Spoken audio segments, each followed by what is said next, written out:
But we can't get to that presence and that reverence unless we have really rooted into our capacity and allowed ourselves those pauses, those moments of celebration that can recalibrate and go, oh yeah, okay, so this is what it feels like to have done the thing that was really hard. This is what it feels like to have expanded. Let me just rest here in celebration for just a moment before I'm off to the next world conquering thing. Hey everyone, I'm Tanya Geisler. Welcome to Reclaim, a podcast for women by women on conversations that matter.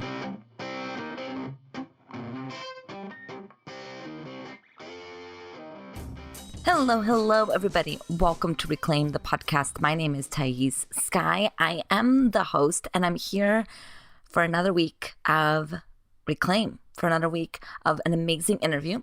This week, we have Tanya Geisler on, and she's going to share all about the imposter syndrome. It is a beautiful conversation. I cannot wait for you to tune in. But first, a couple things. Okay, so if you listened to the episode last week, you know that I am bringing on an editor to help me make the production of Reclaim even better. Up to this point, I have been doing everything for Reclaim. This is my first offloading of a Reclaim task, and I am so excited to be bringing this audio editor on. I am not an audio engineer. I'm a very self-taught individual, and I'm excited to bring more professionality to the podcast. And the only way I could do this is because of your support on Patreon. So all of you who support my Patreon, I so appreciate you. Every penny that goes into the Patreon goes directly back to the podcast. And so my goal is to reach a point where I can offset even more of the costs of the podcast and not do it all on my own and give you an even more quality product. So if you love this podcast and you wanted to keep it going, if you want to help its sustainability, please consider supporting Reclaim on Patreon. You can learn more about Patreon. You can learn more about Reclaim at patreon.com/TaysSky. You can also go to the show notes, the link's there. Even just $1 a month goes a really long way. So I really appreciate your consideration. And thank you, Max, for being my new editor. I'm so excited to bring you on board. Okay, what else? Oh, here's something that's interesting that's been going on personally in my life. The past week actually, I think it's actually officially 1 week today, which is Sunday the 3rd. I am off of social media, predominantly Instagram. I'm a little bit on Facebook because I'm still running my group program, Worthy Women Rise, and we are in this beautiful Facebook group. And so I'm occasionally on Facebook, but I don't have as much of a problem on Facebook right now as I do on Instagram. I was finding myself really just pouring so much time and energy. And when my iPhone would tell me, the weekly summary of how much time I'm spending on my phone and what apps I'm spending most of my time on, it's quite embarrassing how much time I was spending on Instagram. And right now I'm in the midst of a pretty big life transition. And so I decided to give myself the opportunity to disconnect from social media for a little bit so I can really focus on rest and grounding myself through this transition and not burning myself out. And let me tell you what, it is amazing what detoxing can do. There is such a power in detoxing. Now, I don't believe in food detoxing. I think that that's an insidious way that we try to lose weight and diet and insert our disordered eating and body dysmorphic mentality. I believe our body knows how to detox. That is the point of the body. But I do find that there is something really healing and really potent around detoxing in other ways. Detoxing, let's say, from alcohol, or detoxing from social media, or detoxing from technology. I think that there is something really powerful when we say to ourselves, like, we are going to give ourselves a break. We are going to relish rest. We are going to disconnect from the noise, because let me tell you what, it is so overwhelming how much information is being thrown at us at any given moment. It's a lot. Our bodies are not meant to process this much information. I mean, what is it? We have access to more information within a few minutes than some people had in their entire lifetimes in 100 years ago? I mean, I'm obviously pulling these numbers out of my ass, but there's something to it. There's something to the fact that we have more information now than we've ever had before, and our bodies are not meant to process the speed in which we are attempting to live our lives. It's not meant to. It's not meant to be this connected while simultaneously this disconnected. We are, our bodies crave physical connection. It craves connection with other humans in the physicality, in the physical form. And while I'm not dismissing the potency of online connections, and I think there's something so beautiful about online connections, particularly if we are not existing in able-bodied presences, right? If we have difficulties with our physical bodies, yes, online connections is amazing, but there is also nothing that replaces the intimacy of seeing someone eye to eye and really having that connection. And so we're finding that we're more disconnected than ever, but more connected than ever. We're holding on to so much more energies of all these people in our lives through the touch of our fingertips. Our bodies are not meant to process this, is the gist I'm trying to get to here. And we're not robots. So why do we expect ourselves to be operating at the speed of robots?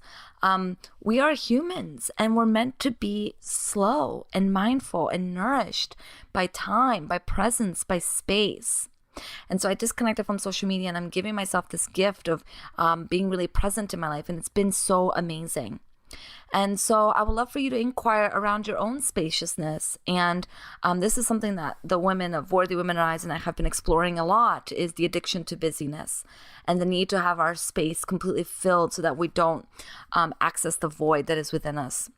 But if we're denying the void that is within us, we're also denying the capacity to feel a lot of joy. And so my inquiry for you is, where are you spending time being busy that's not actually nourishing you? What can you cut out of your life? What can you say no to? Even if it's just a detox, even if it's just a week or 2 weeks, it really does make a difference. Okay, enough on that. Like I've been saying for the past couple podcast episodes, am accepting your questions. So if you have questions about worthiness, particularly how it is showing up in your life, if you have questions about your body, about relationships, about money, about living a better life, about feeling more fulfilled, don't hesitate to email me at info@thaissky.com. I'm going to begin to answer those questions live, giving you some support here on the podcast based on my expertise as a life coach. For the past 10 years, I just know a little bit about things, and I would love to use my knowledge to guide you and support you and help you in any way that I can. So if something's coming up in your life that you want some support around, email me. I'll read your question on air, keeping yourself anonymous, of course, and I will explore that topic with you. All right. So today we have on Tanya Geisler. So let me read to you her bio. Tanya is a certified leadership coach, a TEDx woman speaker and writer who teaches women and women-identified people how to step into their starring roles, own their authority, and overcome the imposter complex with unshakable confidence in their life, in their work, and in their life's work. Beautiful. So Tanya has really focused her body of work is around this idea of the imposter syndrome and the imposter complex. And what we're going to talk about in the interview are the lies that the imposter complex tells us and how to begin to navigate and dismantle those lies so we can get out of our own way. It's a beautiful conversation. And as you're listening, I would love for you to be thinking about the role that the imposter syndrome has in your life. What lies has it been telling you around what you can and cannot do? And based on this conversation, what are you willing to do about it?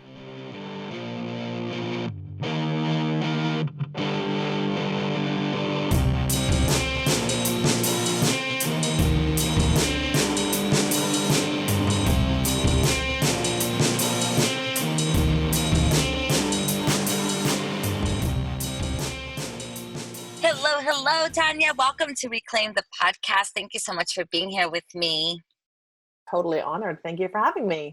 I don't actually know how we connected. I know that I'm pretty sure I'm the one that reached out to you to connect on Facebook, and your name has popped around in the community a lot, and I just love your work. I love what you do, and it's just such a delight to have you here. And for people who don't know you the way I do, I would love for you to share a little bit about yourself.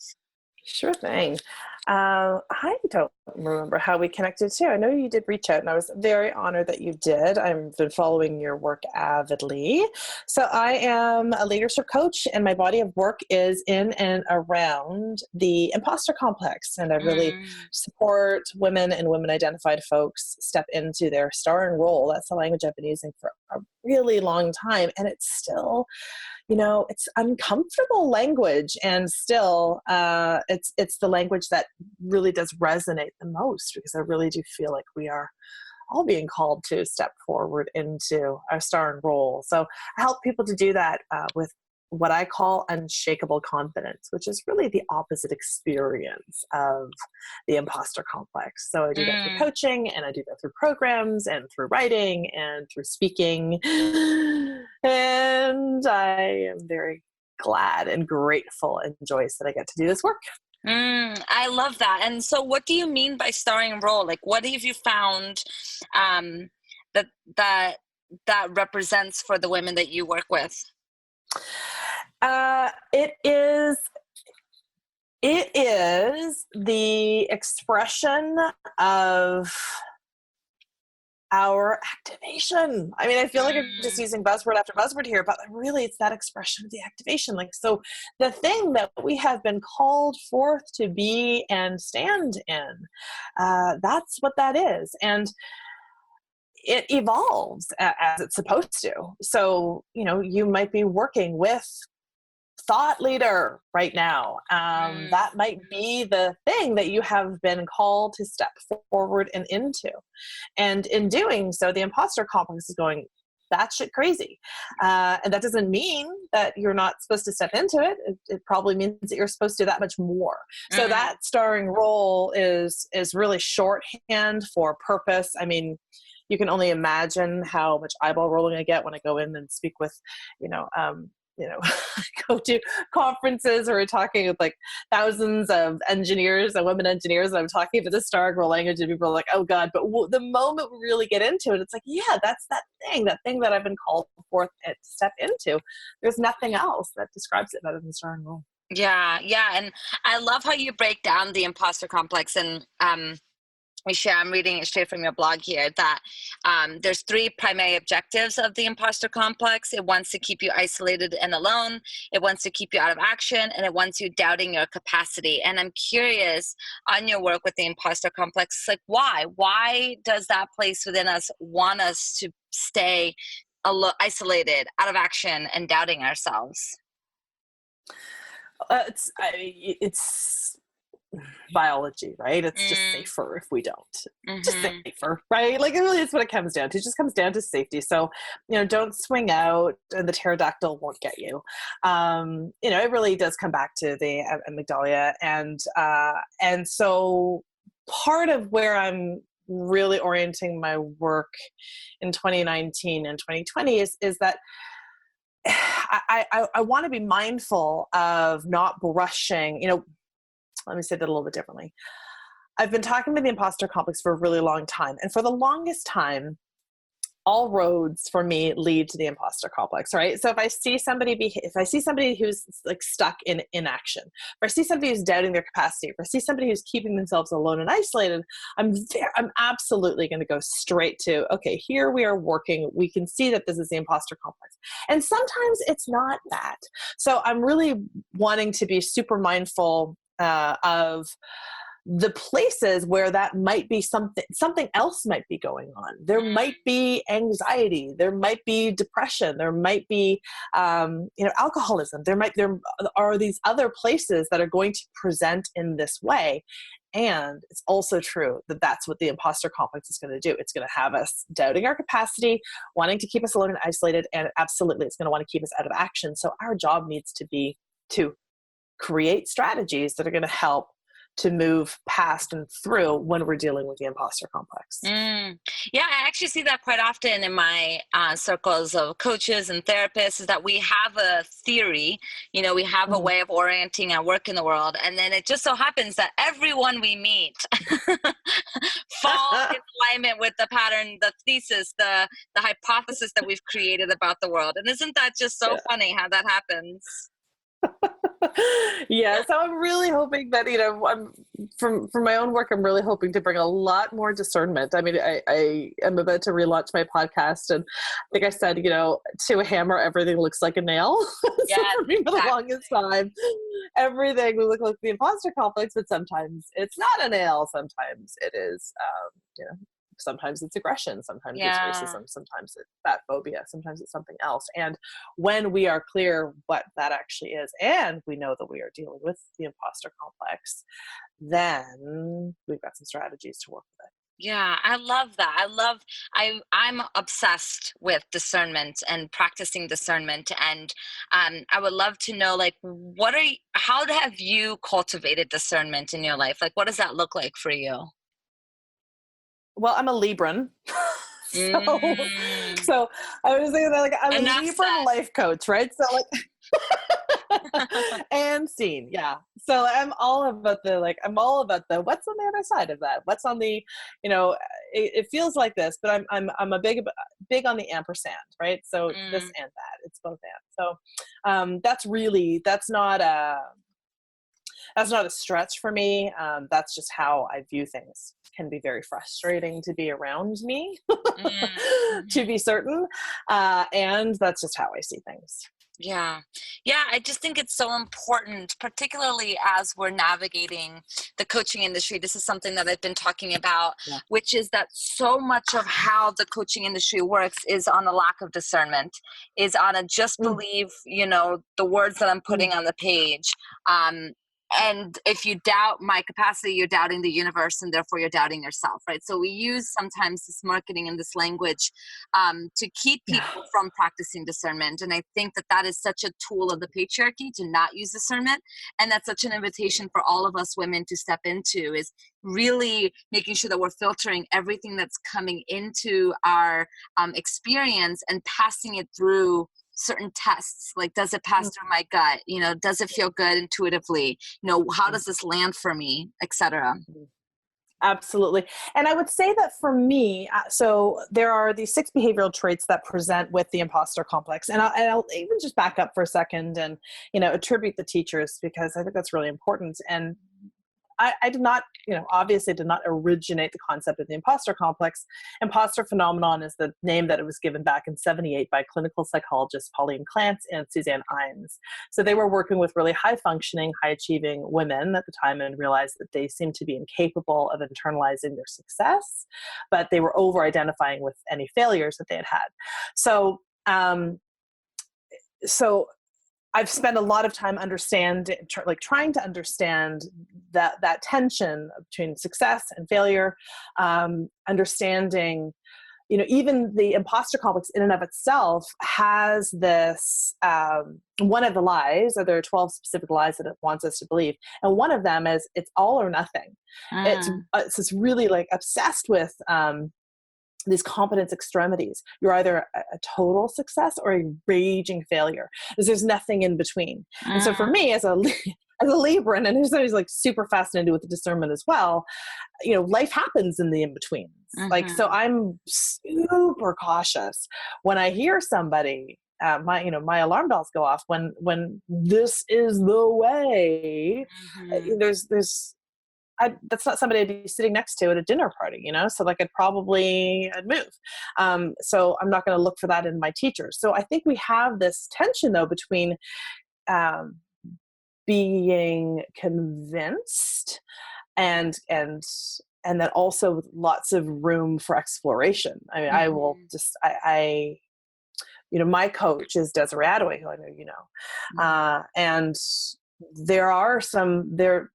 she's really helpful in terms of encouraging me to see my own way through, everything. I mean, how else does it mhm, endure? How else does it sustain? How else does it mhm. last? So yeah, just like, discernment for the win every single time. And so much of what we talk about are the contradictions of the both ends. Again, another lie of the imposter complex is, you, like, don't tell anyone about this. Like, it tries to pay you hush money. Don't tell anyone about this experience. Keep it to yourself. But then the other flip of that is you must tell everyone about this. So that, that one there, like, that's for the people pleasers among us, because that's one of those behavioral traits. For me as a people pleaser, I might want to over identify with this feeling of the imposter complex that I'm having. So we have to find that space in between, being able to name it and then over identifying with it, such that our words lose meaning, or the impact of what we're trying to impart loses meaning. And I just think that it's up to us to find our own way in. So here's the information. Let's put it in the hopper and run our own filters through it, our own values, our own life experience, and trust in that. And then what comes through is what we are meant to do with it. Mm-hmm. I love that. And I think what's really beautiful about discernment, continuing on that topic for just a second longer, is that it really allows us to cultivate deeper connection. And Yes. that's something that you talk about, is the desire for connection and independence. And this is actually something I'm currently reading. I'm reading a book called Passionate Marriage. I have no idea who the author is. For school, I'm in grad school right now. And he talks a lot about how we have these two seemingly opposing desires for both connection and independence.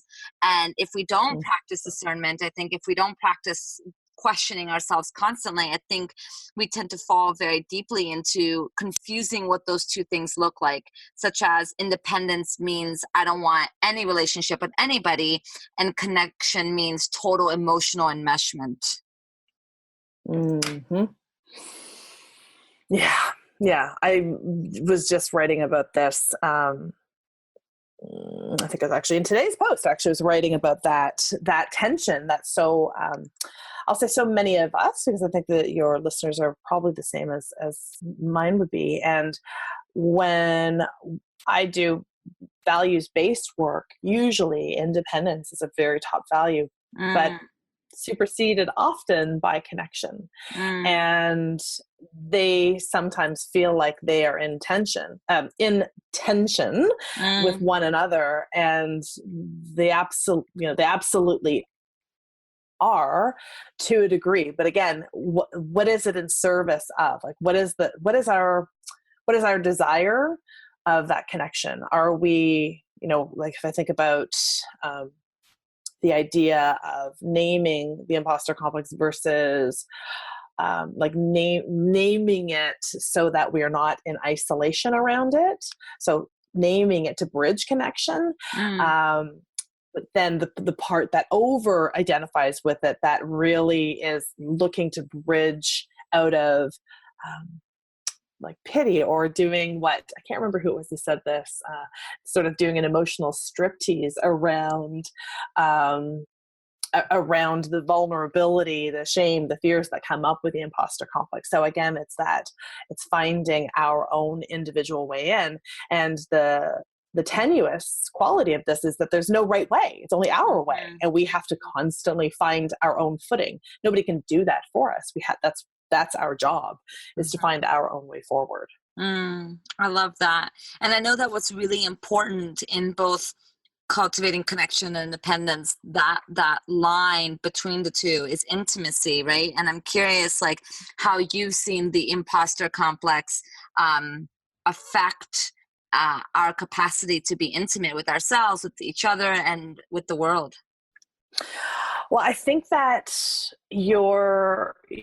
as you've even laid that up, I think it's intimacy with ourselves. I think I think the imposter complex is, really concerned about how we are relating to others, because, we are social beings. That's the whole, it's really concerned about belonging and where we sit in the context of the social structure, to be certain.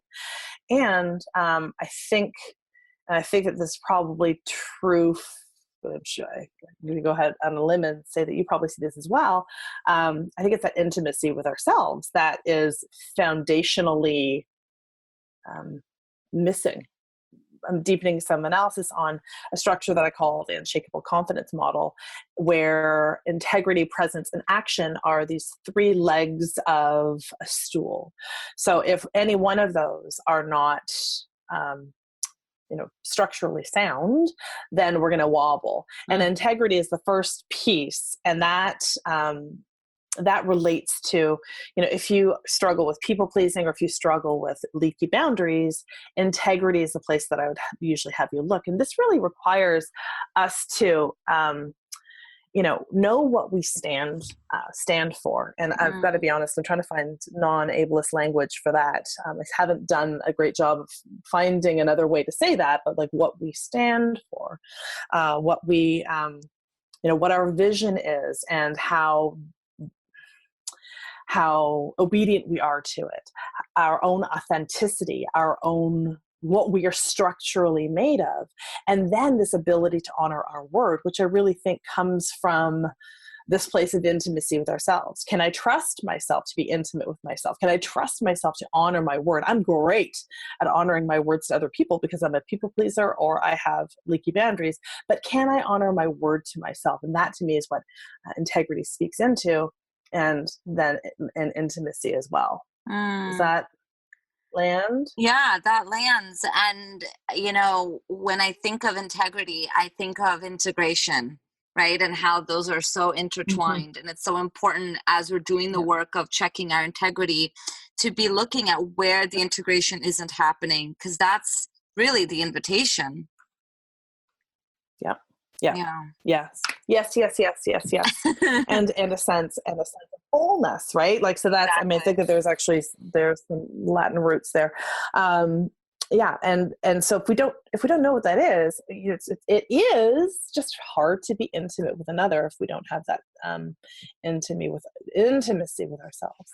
Yeah. And I often see too that like being kind of not forced, but being in a relationship that forces us to step into greater intimacy in the relationship is a great catapult of developing intimacy within ourselves as well. I feel like those two are so intertwined because, I know that sometimes we feel like, oh, I can't be in a relationship until I've developed a certain relationship with myself. But, sometimes things happen. Sometimes we just fall in love, or sometimes, we are tired of the continual interpersonal challenges that we have around us. And we're like, okay, it's time for me to finally face this. And as we do, we are invited to cultivate a deeper relationship with ourselves as well. So it's a beautiful symbiotic relationship I found. Oh, that's beautiful. I love that. I love the visual of that symbiotic relationship and really the parallel of it. Of course, I see myself more deeply in the intimate spaces that I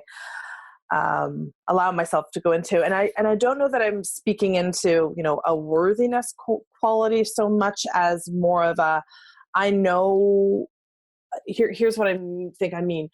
You can count on me for has a lot more substance if I know what you can count on me for. Yeah. And that will come from a place of rooted integrity. Yes. Oh, I dig that. I really like that. So going back a little bit more on connection and independence, because I think that this is so fascinating how these two desires interplay. I'm curious how you've connected, or your relationship, what you've seen between the imposter complex and the myth of individualism, and what that means for you. Nilofer Merchant has been doing some really interesting work on loneliness, and I think about so this is really her body of work. She's done a fantastic TED talk. She's written, I think she's on her second book about the topic. And so how to bottom line somebody's body of work. It really comes down to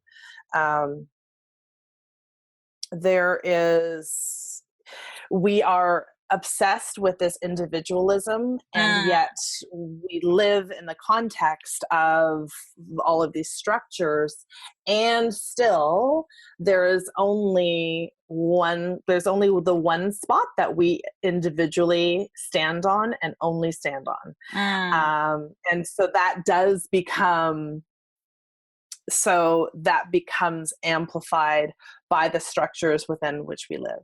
So that's really, like triple down, mad props, her respect to her body of work in that area.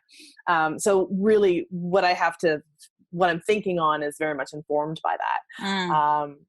I think that, so it's again, the discernment, the andness of, I have this, let me just say this a little bit differently through the lens of my work. Lie number 4 of the imposter complex is, you have nothing useful, valid, or original to say. And so when we believe that, it's all been said or done or before, then we stop, we stay out of action, and we pass up opportunities to communicate, to write, to express, to collaborate, to challenge, to get into and under these things that we are uniquely positioned to understand based on the lens of our experience, the lens of our values, the lens of our perspective. So so again, it's a both and. I want to belong. I'm part of the structure. I know that that we're better together, to be certain. And there are times and places and spaces that I am required to deepen into my own integrity and go deep and go solo.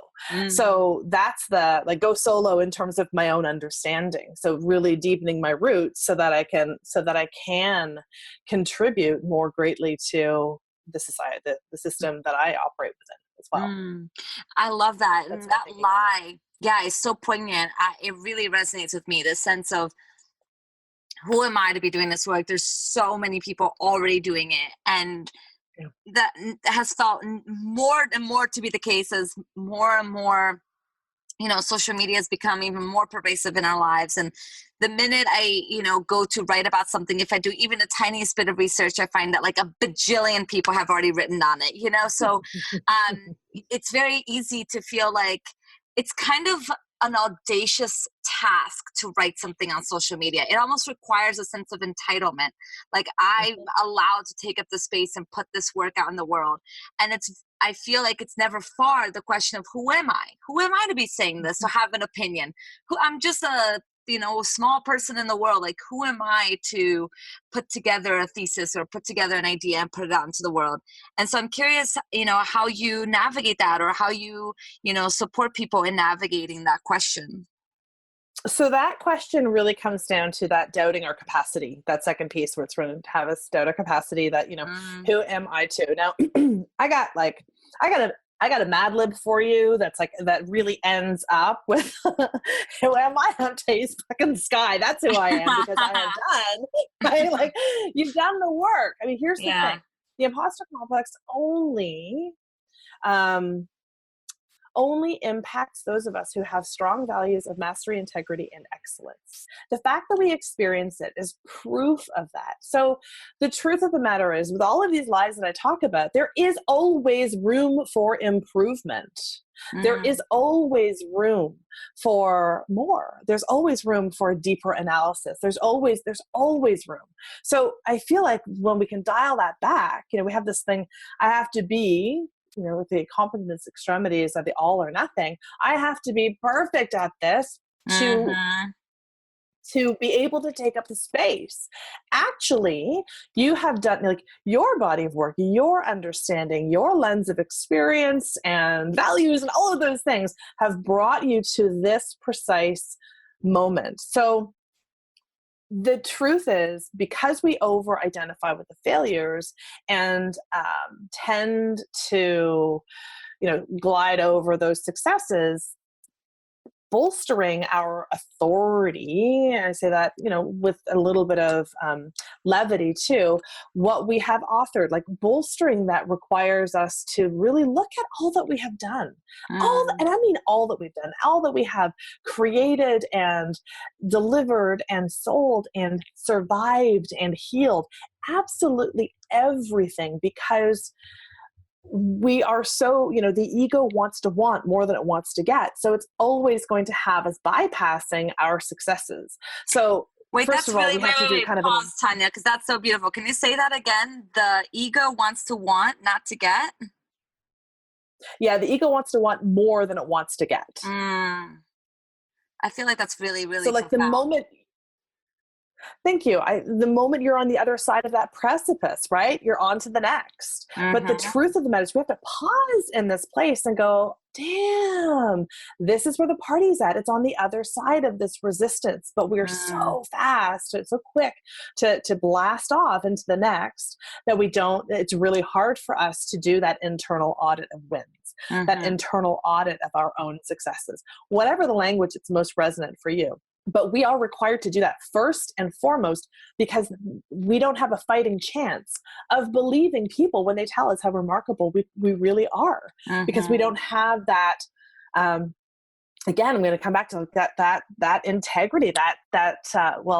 The next stool of the unshakable confidence model is actually presence. This is where we really know ourselves, where we can really deeply root into our power and have a reverence for self. But we can't get to that presence and that reverence unless we have really rooted into our capacity and allowed ourselves those pauses, those moments of celebration that can recalibrate and go, oh yeah, okay, so this is what it feels like to have done the thing that was really hard.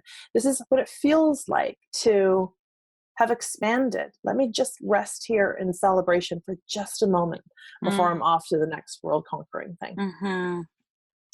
Yeah, I love that. I love that so much. And I think it's so important that we really scrutinize these beliefs, these thoughts that we've carried for a very long time, because it's so Mm-hmm. true. So many of us think, well, I can't, um, call myself a coach, or I can't call myself an entrepreneur until I'm doing it successfully.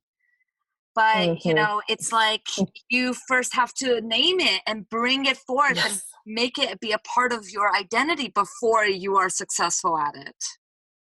Precisely. And that's where the starring role language can be tricky.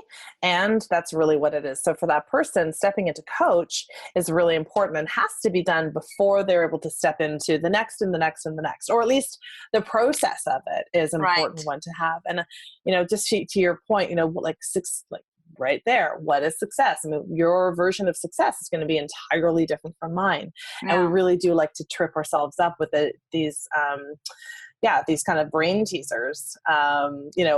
If this, then that, but we don't really know what the if and the this, then the that really looks like.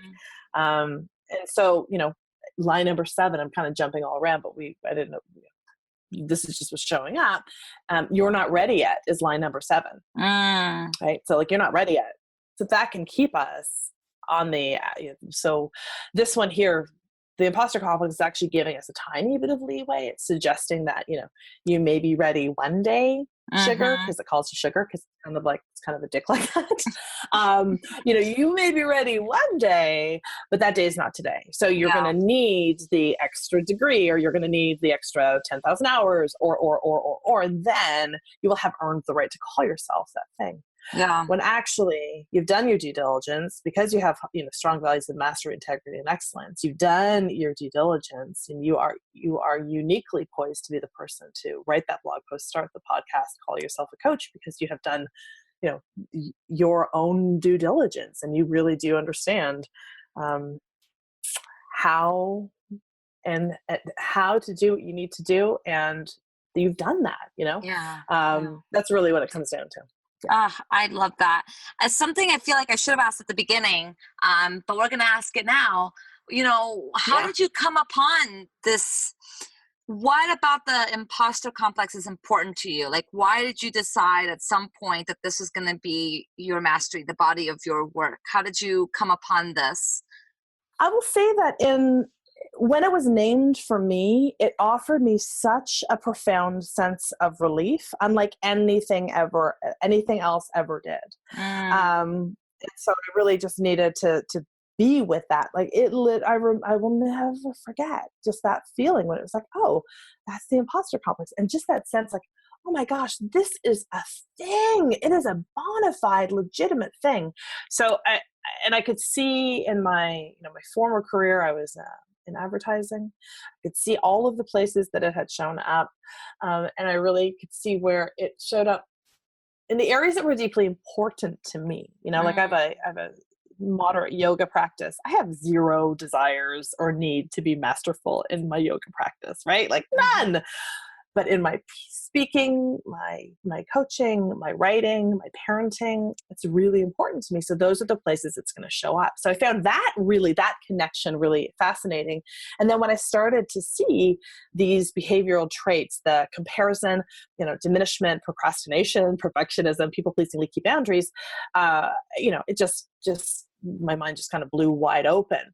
And in absolute fairness, I don't know that I would have been so specific about it had I not been invited to do a TEDx talk back in 2012. Because you got 20 minutes, right? Like you got 20 minutes. What is the thing that you really, really, really want people to know? And so I yearned for that experience of relief that I felt when it was named for me. And I thought, if I can name that for, thousands of people, tens of thousands of people, that's a good day.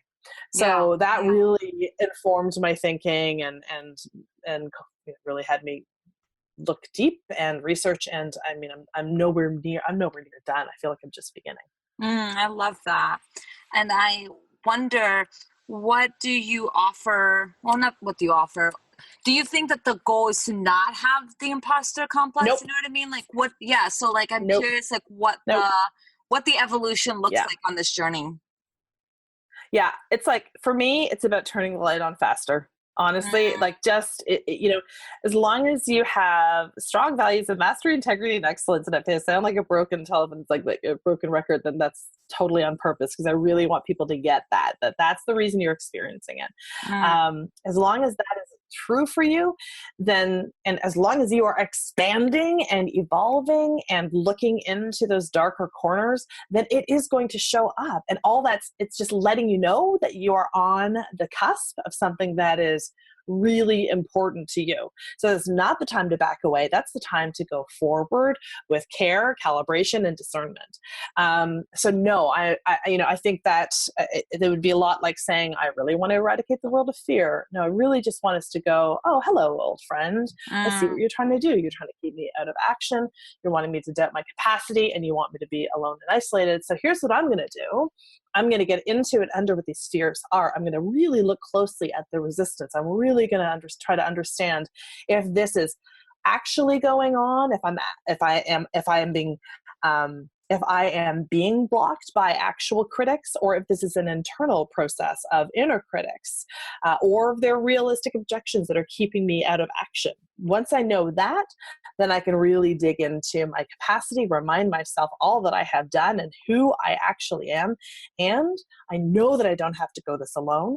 I know that I'm required to bring other people in on this journey with me, because I believe that my people want me to succeed, and I'm going to let them. So that's the process that would be my dream, if we could really go, oh, cool, it's here. This must be important. And now I know what to do. Do you feel like the complex affects some women more than others? And why do you think that is? Like, why do you feel like it's louder and more debilitating for some people than it is for others?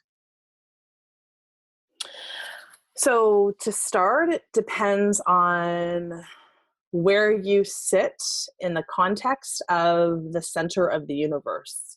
So, first of all, everybody who has strong values of mastery, integrity, and excellence experiences the imposter complex, as long as they are going to their edge and concerned about expansion and evolution. So that's women, that's men identified people, that's women identified people. It's everyone. And the acuteness of it is in large part mitigated by our proximity to whoever the center of the universe is within the system that we're operating within. So for every concentric circle that we're distanced from that, we're going to have another layer or level of the imposter complex showing up. So all the different intersections that we feel othered by that center of the universe, that's going to be a sort of a factor of, I don't have the math on this, but it's going to be an additional factor. Sure. Yeah. So there's that. And then,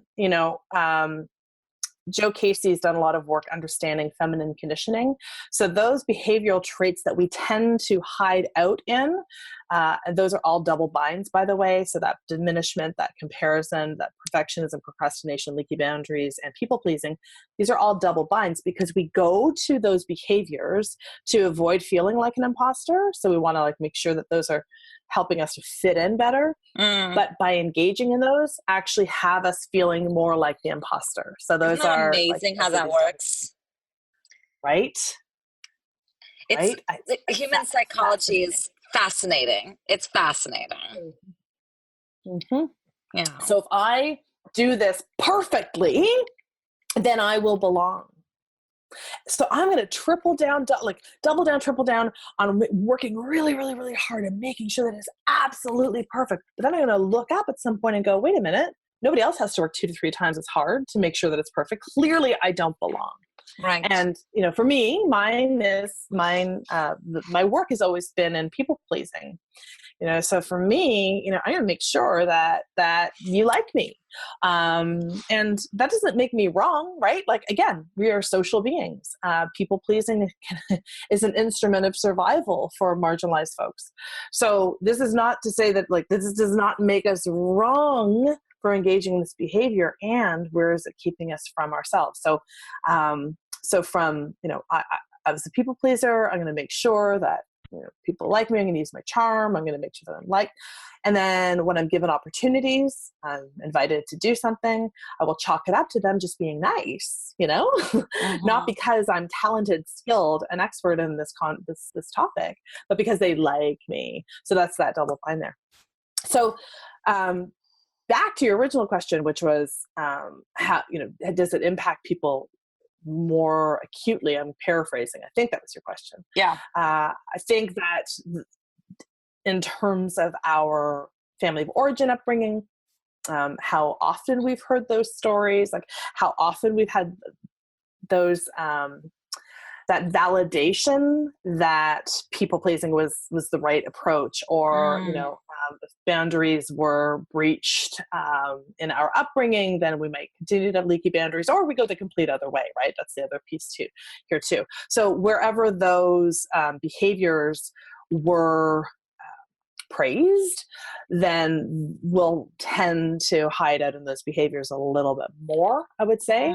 The severity, Clance and Imes, Pauline Clance has a Clance-Imes the imposter phenomenon scale. Sorry, it's quite old. It's like back in the 80s, but it will let you know just how pronounced your experience of the imposter phenomenon is. And they haven't quite done the analysis yet on who more so than other folks. But the truth of the matter is, it's going to impact all of us in the same way, in terms of keeping us out of action, doubting your capacity, and feeling alone and isolated.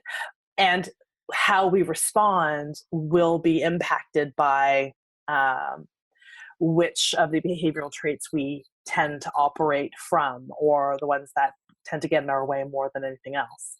So, like, for instance, my edge is not in if it wants to keep me alone and isolated, that's not my edge. I'm really skilled in making sure that I am well surrounded by people who can support me when it's problematic.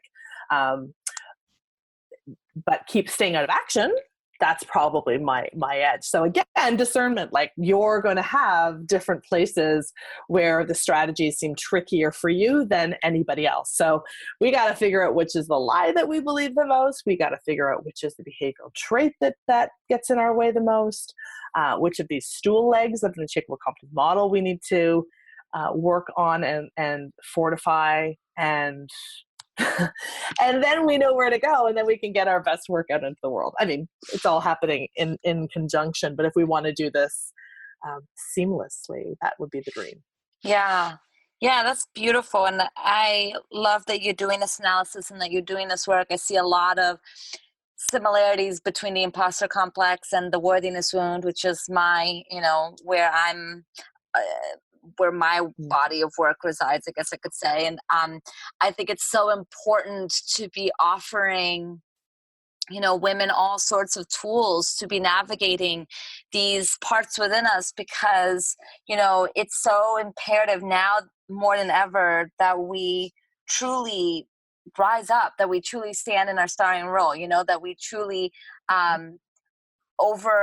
overcome these societal pressures telling us that we're not enough, and that, we should stay invisible, because the world needs our voices. The world needs us so desperately, I mean, I know Yes, I do. Yeah. Yes, I do. Any final thoughts, Tanya, before we wrap up? I just, when I did my TEDx talk, Pauline Clance, saw it, and she is one of the 5,000 reasons I'm all about attributing your teachers. Apparently, people don't really necessarily attribute her work. So when she came across my TEDx talk that I did speak about her work, she was very grateful, and she has since invited me to, as her health begins to fade, she has invited me to speak on her behalf sometimes, in interviews. And so I sent her these 12 lies of the imposter complex. And so there are, so self-doubt is proof of your inadequacy. Successful people don't experience this. You are all or nothing, blah, blah, blah, blah, on and on and on it goes. But the 12th lie is around asking for help. Asking for help, is for the weak.